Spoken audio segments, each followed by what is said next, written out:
So I want to share some ideas that we have about how we can start to do that and about how we start to move down that continuum of going from evolutionary to revolutionary.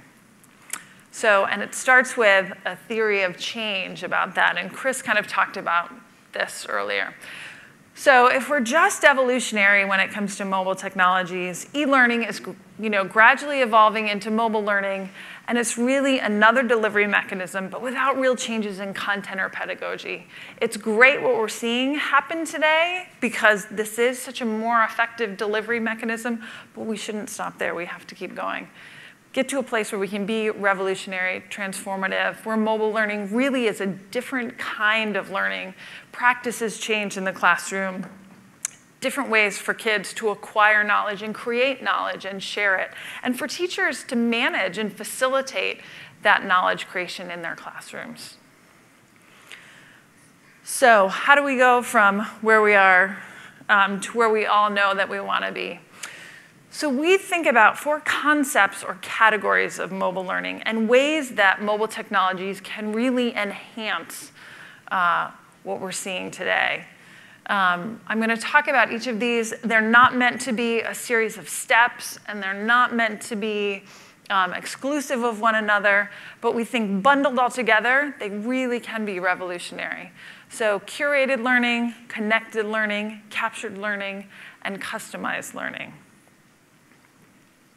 So what is curated learning all about? It means taking great content and curating it onto a device so it's accessible by kids anytime, anywhere.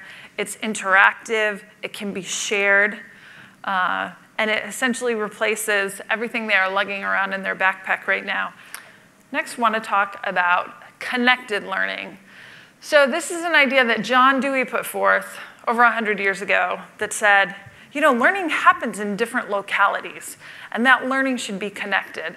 This work has been pushed forward again by the MacArthur Foundation in their Digital Media and Learning Initiative. But it basically says, right, we learn in school, kids learn in extracurricular activities, they learn in cultural events, and all of that learning should be connected. It should be integrated so that kids can make sense of it in the context of their real lives.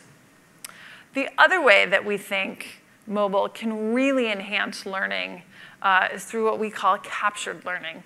And this is the notion that learning happens when we are on the go, when we are mobile, and we can capture little snippets of that and incorporate it into our overall picture of learning. So it goes back to the whole notion, and I'll use the cliche because I think it works, right? It's not just about the destination, it's about what happens along the journey itself. And we all know that learning happens along the way. Yes, it happens at school, but it can happen on the way to school. And it can happen on the way to an extracurricular activity. It can happen in the neighborhood just as you're walking around. And it can also just happen in the store.